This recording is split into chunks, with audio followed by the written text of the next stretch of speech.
Praise the Lord. I'm Amrita Joseph Sikvera. I'm so happy to be with you. And now we are going to meditate. Psalm chapter 92, verse 12. स्तोत्र संहितेचा 92 अध्याय 12 वचन आज आपण पाहणार आहोत. नीतिमान खजुरीसारखा समृद्ध होईल. तो लबोननावरील गंधसरूसारखा वाढेल. Hallelujah. Really what a great promise of Lord. खरंच खूप सुंदर असं प्रॉमिस देवाने आज आपल्याला दिलं आहे. बायबल काय म्हणतं? नीतिमान मनुष्य, चांगला माणूस, नीतीने, धर्माने, देवाला भिवून वागणारा माणूस खजुरीसारखा समृद्ध होईल. तुम्हाला जर तुमच्या लाईफमध्ये सक्सेस व्हायचा असेल, आशीर्वादित व्हायचा असेल, उंच व्हायचा असेल, तर एक चावी देवाने आपल्याला दिली आहे. तसं पाहिलं तर ती गोष्ट खूप सोपी आहे आणि तसं बघितलं तर ती गोष्ट खूप अवघड आहे, खूप हार्ड आहे. ती चावी यूज करणं खूप इझी आहे, पण तसं बघितलं तर ती खूप हार्ड आहे. पण जर ती चावी आपल्याला यूज करता आली, ती वचनाची चावी जर आपल्याला यूज करता आली, तर ज्या कामात तुम्ही हात घालाल त्या कामात देव तुम्हाला यश देईल, बरकत देईल. स्तोत्र संहितेचा पहिला अध्याय 1 ते 3 वचनात आपण पाहतो की जो पुरुष दुर्जनाच्या मसलतीने चालत नाही, पापी जणांच्या मार्गात उभा राहत नाही आणि निंदकाच्या बैठकीत बसत नाही, तर परमेश्वराच्या नियमशास्त्रात रमतो, त्याच्या नियमशास्त्राचे अहोरात्र मनन करतो, तो धन्य. जे झाड पाण्याच्या प्रवाहाजवळ लावलेले असते, जे आपल्या हंगामी फळ देते, ज्याची पाने कोमेजत नाही, अशा झाडासारखा तो आहे. आणि जे काही तो हाती घेतो ते सिद्धीस जाते. हालेलुया. खूप केअरफुली, खूप लक्ष देऊन तुम्ही देवाचं हे वचन रिसीव्ह करा. वचन काय सांगतं? जो पुरुष दुर्जनाच्या मसलतीने चालत नाही, म्हणजे जो माणूस वाईट माणसाच्या मसलतीने, विचाराने, वाईट माणसाच्या युक्तीने चालत नाही, त्याच्यासारखा वागत नाही, तो जसं करतो, जसा वागतो तसं वागत नाही, वाईट माणसाच्या बुद्धीने चालत नाही, पापी माणसाच्या मार्गात उभा राहत नाही. एखादा मनुष्य वाईट आहे, पापी आहे, तो वाईट काम करत आहे, तो चुकीचा वागत आहे, तो रॉंग वेला आहे.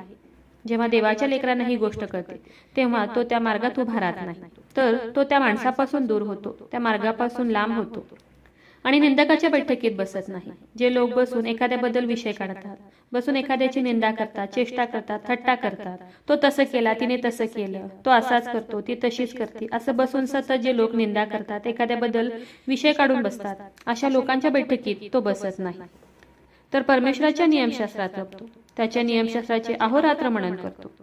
कशात रमतो? तर तो देवाच्या नियमशास्त्रात रमतो, देवाच्या वचनात रमतो, त्याच्या नियमशास्त्राचे अहोरात्र मनन करतो, म्हणजे दिवस रात्र देवाचं वचन मनन करतो, सतत देवाचं वचन मुखाने बोलतो, देवाच्या वचनावर विश्वास ठेवतो, देवाच्या वचनावर प्रेम करतो, सतत देवाचं वचन मुखाने बोलतो, दिवस रात्र देवाचं वचन मनन करतो, उठता बसता दिवस रात्र फक्त तो देवाच्या वचनात रमतो. तो माणूस कसा आहे? तर तो माणूस अशा झाडासारखा आहे जे झाड पाण्याच्या प्रवाहाजवळ लावलेले असते. पाण्याच्या प्रवाहाजवळ असलेले झाड कधीही कोमेजत नाही, ते आपल्या हंगामात फळ देते, त्याची पाने कधीही कोमेजत नाही, कारण ते झाड पाण्याच्या सहवासात आहे, त्याला भरपूर पाणी मिळतं, म्हणून ते झाड कधीही कोमेजत नाही. जर त्या झाडाला पाणीच मिळालं नाही तर ते झाड सुकून जाणार, मरून जाणार. पण जर त्या झाडाला सतत पाणी मिळालं तर ते झाड कधीही कोमेजणार नाही, त्याची पाने कधीही कोमेजणार नाही आणि ते फळ देत राहणार.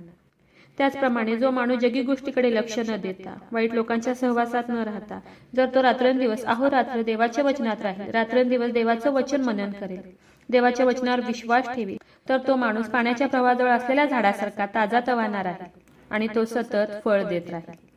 आणि खूप महत्वाची गोष्ट म्हणजे वचन सांगते की जो माणूस देवाच्या सहवासात राहतो, रात्रंदिवस देवाच्या वचनात राहतो, देवाचे वचन रात्रंदिवस मनन करतो, तो माणूस जे काही हाती घेतो, जे काही काम तो हाती घेतो तो सिद्धीत जातो. म्हणजे तो माणूस ज्या काही कामात हात घालेल, जे काही काम तो हाती घेईल, जो काही तो बिझनेस करेल, जे काही काम तो करेल, जे काही प्लॅन तो करेल, ते काय होईल? ते पूर्ण होईल, फुलफिल होईल, ते काम सिद्धीत जाईल.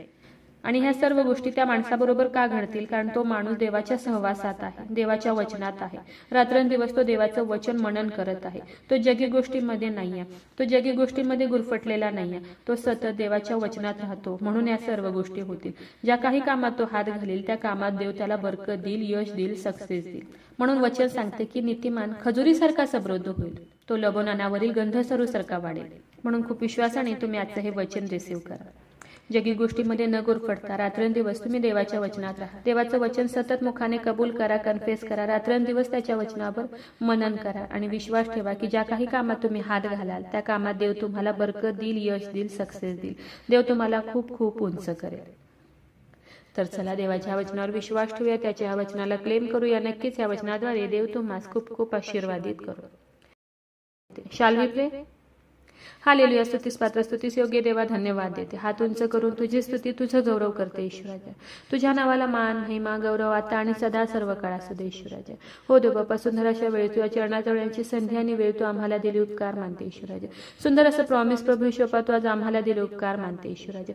हो देव बाप्पा, तुझं वचन सांगतं प्रभू ईश्वप्पा, नीतिमान खजुरीसारखा समृद्ध होईल, तो लबोनावरील गंधसरूसारखा वाढेल. हो देव बाप्पा, जो माणूस तुला भिवून राहतो, सतत तुझ्यामध्ये राहतो, रात्रंदिवस तुझ्या वचनाचं मनन करतो, हो देव बाप्पा, त्या माणसाला तू आशीर्वादित करतो प्रभू ईश्वप्पा, उंच करतो देव बाप्पा, सक्सेस देतो देव बाप्पा. हो ईश्वराजा, तुझ्या वचनाप्रमाणे वागण्यास देव बाप्पा आम्हाला शिकव, तुझ्यामध्ये राहण्यासाठी देव बाप्पा तू आम्हाला मदत कर, सहाय्य कर प्रभू ईश्वप्पा. हो ईश्वराजा, जेवढ्याने तुझं आजचं हे वचन ऐकले प्रभू ईश्वप्पा, त्या प्रत्येकाला तू आज आशीर्वादित कर. तुझ्या वचनावर विश्वास ठेवण्यासाठी, तुझ्या वचनाला क्लेम करण्यासाठी, तुझ्या वचनावर चालण्यासाठी तू प्रत्येकाला मदत कर, सहाय्य कर प्रभू ईश्वप्पा. जेवढे प्रेयर रिक्वेस्ट आले तुझ्या हातात देते, प्रत्येकाची प्रत्येक गरज नासरेत कर येशू, तुझ्या नावात तू पूर्ण कर. हो देव बाप्पा, जेवढ्याने तुझं आजचं हे वचन ऐकलंय प्रभू ईश्वप्पा, तुझ्या वचनावर विश्वास ठेवलाय, तुला हाक मारत आहेत, या प्रार्थनेमध्ये तुला ओरडत आहेत प्रभू ईश्वप्पा, तुझ्या वचनावर विश्वास ठेवलाय, तुझ्या वचनाला क्लेम करत आहेत प्रभू ईश्वप्पा, त्या प्रत्येकासाठी आग्रहाची विनंती करत आहे. त्यांच्या शरीरामध्ये असलेल्या सर्व रोगांना मी नासरेत कर येशू ख्रिस्ताच्या नावात आज्ञा करत आहे, कमांड करत आहे. त्यांच्या शरीरातील सर्व आजार, दुखणं, व्याधी प्रभू येशू ख्रिस्ताच्या नावात आज निघून जाऊ दे. मी कमांड करत आहे, मी आज्ञा करत आहे, शरीरातील सर्व रोग, आजार, दुखणं, व्याधी प्रभू येशूच्या नावात आज निघून जाऊ दे. हो ईश्वराजा, माझा विश्वास आहे ईश्वराजा, तू माझी प्रार्थना ऐकलेली. आय प्रे in the mighty name of Jesus. Amen.